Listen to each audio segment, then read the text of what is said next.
Welcome to this explainer on the New Deal. Imagine it's 1933. The United States is literally in the absolute depths of the Great Depression. A newly inaugurated president, Franklin D. Roosevelt, steps up to the podium and takes the oath of office. He promises the American people bold, direct, and immediate action to fight this massive economic collapse. The response that followed, which we now know as the New Deal, would absolutely fundamentally reshape the role of the federal government in American life in ways we still feel today. Let's dive into it. So to really grasp why this bold action was just so desperately needed, consider this number, 25%. When FDR was elected back in 1932, a staggering 1/4 of the American workforce was completely unemployed. I mean, just think about that for a second. 1 in every 4 workers had no job, no income, and honestly very little hope. Public confidence in the government's ability to fix things had completely evaporated. People were terrified, banks were collapsing left and right, and the nation was desperately looking for a lifeline. Section 1. The 100 Days of Action.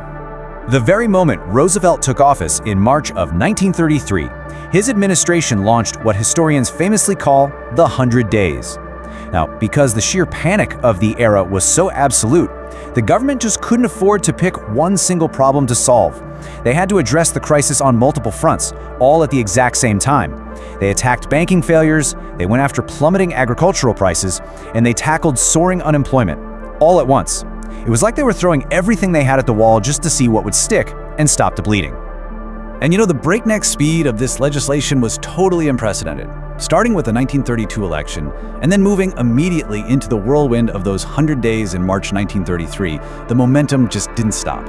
Over the next 2 years, massive structural changes were rolled out. By the end of 1933, the FDIC was established. Then 1934 saw the creation of the SEC. And by 1935, the Social Security Act was signed into law. We're going to unpack these in just a moment, but the sheer speed at which the foundation of the modern American state was being constructed, it was truly extraordinary. Section 2. Relief, Recovery, and Reform. Okay, so to make sense of this gigantic wave of new policies, historians often use a really helpful structural backbone, the 3 R's of the New Deal. First up is relief. This was all about stopping the immediate pain, providing food, shelter, and basic income to folks suffering severe hardship. Second is recovery. This was aimed at getting the overall economy back on its feet, stimulating industry and agriculture so businesses could actually start hiring again. And third, reform. This was the long game. The goal here was changing the rules of the financial system to make absolutely sure a crash like 1929 never happened again. Let's look at some specific examples, starting with that first R, relief. The Civilian Conservation Corps, or CCC, is a perfect example here. This program took young men and put them directly to work on environmental and infrastructure projects. Honestly, if you've ever hiked a trail in a national park or hung out at a historic public campground in the US, there's a really good chance it was originally built by the CCC. These young guys lived in military-style camps, earned $1 a day, and sent most of it straight back to their starving families.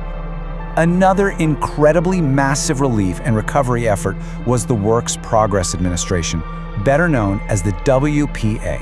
The scale of this was just staggering. The WPA funded large-scale public works, putting millions of unemployed Americans to work building roads, constructing bridges, and putting up public buildings. And it wasn't just manual labor. From building New York's LaGuardia Airport to funding those classic local post office murals across the country, the WPA actually funded artists, writers, and musicians too. They created beautiful public art and community projects that really enriched the cultural fabric of the nation during its darkest hour. But perhaps the most enduring piece of this entire era is the Social Security Act of 1935, which falls heavily into the reform category. Now, before this act, if you grew too old to work or became disabled, you were pretty much on your own. And that led to some truly devastating poverty among the elderly during the Depression. So the Social Security Act stepped in and created a permanent financial safety net, providing lasting financial support for retired and disabled Americans. It fundamentally reshaped the social contract in America, establishing a framework that you or your older relatives probably still rely on today. Moving on to Section 3, securing the financial system. So we've talked a lot about putting people to work, but how exactly did the government try to prevent another 1929-style crash? Well, they did it by creating institutions like the FDIC, the Federal Deposit Insurance Corporation. See, before 1933, if your bank went out of business, your savings just vanished into thin air, gone. This led to terrifying bank runs where panicked citizens would just rush to withdraw their cash all at once, which of course caused even more banks to fail. The FDIC stepped in to provide deposit insurance. It basically told the public, hey, the federal government guarantees your bank savings. It was designed to restore trust, and it addressed one of the most painful lessons of those early Depression years. And to tackle the wild, completely unregulated speculation that caused the Wall Street crash in the first place, they created the SEC, the Securities and Exchange Commission, in 1934. The SEC's whole purpose was to regulate the stock market. It was aimed at increasing stock market transparency and curbing those incredibly risky financial practices that had absolutely cratered the economy. It forced companies to actually tell the truth about their financial health to investors, creating a strict set of rules that still govern the American financial system to this day. Section 4. The Great New Deal Debate. Now, while these programs were absolutely historic, they faced some intense political scrutiny. Our sources highlight a really robust historical debate. On one side, you had critics who argued the New Deal gave the federal government way too much power and that it dangerously increased government spending, ballooning the deficit. But then, on the other side, critics argued the exact opposite. They claimed Roosevelt's policies were way too timid, too compromising, and simply didn't go far enough to address the unprecedented depth of the crisis. The historical consensus really recognizes this tension as a defining feature of the era. It reflects a deeply divided nation desperately trying to find its way out of a disaster.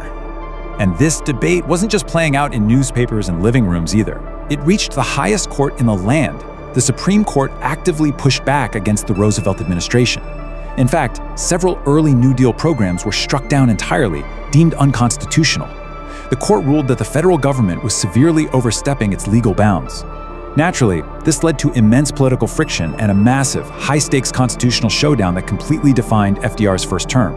Section 5. Legacy and the Pivot to World War. Today, historians generally agree that while the New Deal absolutely revolutionized the role of government, saved millions from starvation, and created lasting pillars like the FDIC and Social Security, it actually did not end the Great Depression all on its own. The economy was still struggling with unemployment years later. So that begs the question, if the New Deal didn't fully end the Depression, what did?